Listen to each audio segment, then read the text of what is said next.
So good morning and welcome to this breakfast forum by the Manhattan Institute's Center for State and Local Leadership. My name is Michael Allegretti and I am the newly appointed director of the center, and it's truly an honor to be with you 1 week onto the job, and what a great event to kick things off. It's an honor to be here with everyone. As you know, for over 30 years, the Manhattan Institute has been a national leader in advancing the ideas of greater economic independence and choice and individual responsibility. We have our roots, as you all know, in cities, having led the movements from welfare to work and from broken windows to safer cities. And during the coming weeks, you'll be hearing a lot about our new Center for State and Local Leadership, whether it's examining public employees and their relationships with the governments for which they work, their pension systems, their retiree health benefits, whether it's talking about new public safety strategies, whether it's working on issues as diverse as prisoner reentry in places like Newark, New Jersey, or immigrant assimilation into our cities and states, the Manhattan Institute and this center is at the core of the policy debates taking place. I urge you to visit our website, manhattaninstitute.org, to learn more about what we're doing, to share it with people, and also to visit a new site that we've put up recently called publicsectorinc.org. And that focuses very closely, as the name implies, on the public sector, the union issues, the pension reform issue. It's become a go-to site for lawmakers all around the country, and hopefully it will be for you as well. So now, as mayors and governors across the country battle, and I use the word battle because that's what it's turned into, close enormous budget gaps while simultaneously delivering quality services, the need for innovative but also bold leadership, it's unquestionable. Now, as the mayor of St. Petersburg, the Honorable Rick Baker turned St. Pete into a veritable hub of economic vitality and civic pride. As you read the book and you hear more from Stephen Goldsmith, you'll get to know just what he did there. And the book, Seamless City, once again, is on sale when you walk in, and I urge you to stop by and look at that. But first, here to introduce him is the former chairman of the Manhattan Institute's own Center for Civic Innovation, now a project of this Center on State and Local Leadership, the Honorable Stephen Goldsmith. Now, if ever there was a public official who truly embodies, in my opinion, thoughtful, selfless, and innovative policymaking, that's Stephen Goldsmith.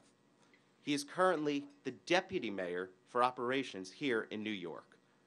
He has a very simple mandate promulgated by Mayor Bloomberg: create a city government for the 21st century that is smaller, more efficient, and more cost-effective. Good luck with that. Now, using the skills and commitment that the mayor gained while mayor of Indianapolis from 1992 to 1999, Deputy Mayor Goldsmith has a remarkable playbook from which to work and which to share with us today and to share with people like Rick Baker and others. Under Mayor Goldsmith's leadership, entire urban neighborhoods of Indianapolis were completely revitalized. I believe it's over $400 million were recognized in savings. That money was then reinvested into the city. Crime dropped, and something that I think is truly remarkable, real authority was diffused down locally to community groups, which is a real testament to the power of local leadership.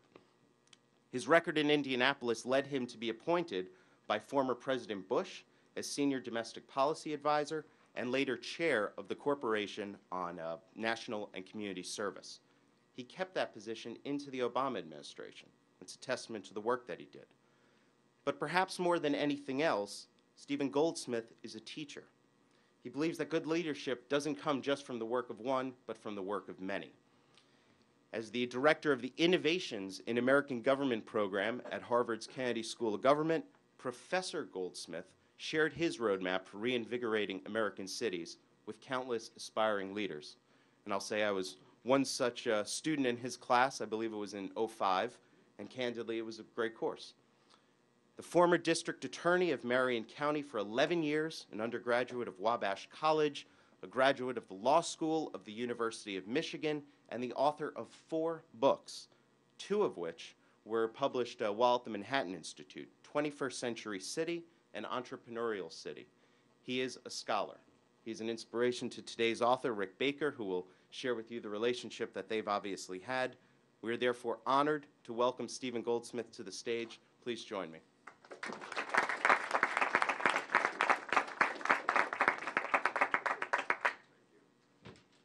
I always like to appear at Manhattan events. The introductions make me feel so good about myself, so thank you very much. So I wonder if I went in and looked at how you rated me as your professor, whether it'd be the same as what you said today. I'm not so sure. I'm a little under the weather, so pardon my voice. It's great to be here to introduce you to my friend Rick. I read the promotional material about what he did in St. Petersburg. I'm aware of it. It feels a little bit, I don't want, where are you?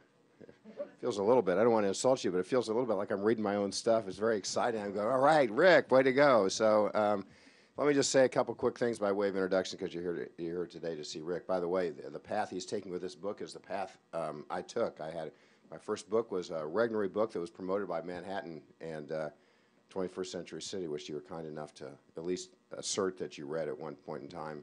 And it's been great to kind of watch the stories of cities over the last 20 years.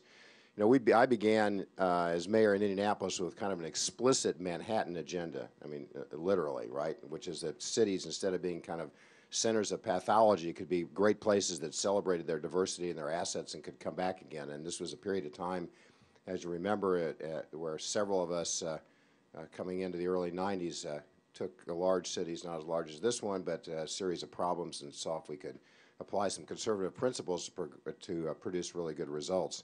And to some extent we did that. One of the things I noticed about Rick's book and his approach is particularly dear to my heart, which is that, you know, cities are diverse places, and if you can apply conservative principles, you can create opportunities for all of your communities, all of your neighborhoods. And it's the creation of opportunity in a seamless city that's particularly important. The other thing that I saw in Rick's book that I thought was fascinating, and I wish it were more well recognized across the country, is you can cut costs and cut taxes and increase the quality of services concurrently. And we're now in a debate across the country about how much pain we have to inflict on our citizens in order to right-size our budgets, and that really is, in many cases, a false choice. So Rick put all these things together in his city as St. Petersburg flourished and crime dropped and economic development went up and urban neighborhoods responded, and as a conservative Republican did exceptionally well in minority communities, which one wouldn't accept. You put all that together into the seamless city. It's a great story, and here to tell you about it is Mayor Rick Baker.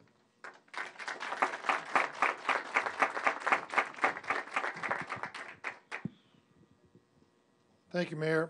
You know, I've been very excited about coming here today. I'm always excited to be able to, well, just be in New York. I love New York City, but to be able to be involved with the Manhattan Institute, and of course, to launch a book is excitement. But what I'm really excited about is that Steve Goldsmith was going to be here. He may not even fully recognize it, but he's been one of my great mentors. When I was running for mayor in 2000, I wanted to learn about what other cities were doing. Somebody had given me a copy of the book 21st Century City, and I read it, and I thought, you know, this looks like a good way to do it, and I wonder if there's more. And I had looked in the binder, and it said that it had been supported or published by Manhattan Institute in Regnery. And I said, well, what's Manhattan Institute? So this was before I think I was as good an email as we all are now. And so I called them and I said, well, what else do you have? And they just started sending me stuff, you know, city guides and city journals. And they sent me The Entrepreneurial City, which Mayor Goldsmith led. And I really, it's about a 100-page book. And I think I took 3 days to go through it because the first part of the book talked about, well, it was written by great mayors on different issues that they had been involved with, whether it was public safety or economic development or neighborhoods, whatever. And then in the back of it, it had a resource guide of each chapter. So you could, so I'm on the, you probably don't know this either. I was on the phone with his budget director in Indianapolis saying, okay, well, how did you do this? And calling people around the country. So it was a great opportunity for me to learn. And the reason he recognized a lot of the stuff in my book is because I stole most of it from him. And it was I can't, you know, overstate how important it is to have groups like the Manhattan Institute that are out there doing research and disseminating it to people that are leading our cities and states around the country, because you need to have that in order to progress. Ideas, Jeb Bush is a good friend of mine, and he has a state, he says,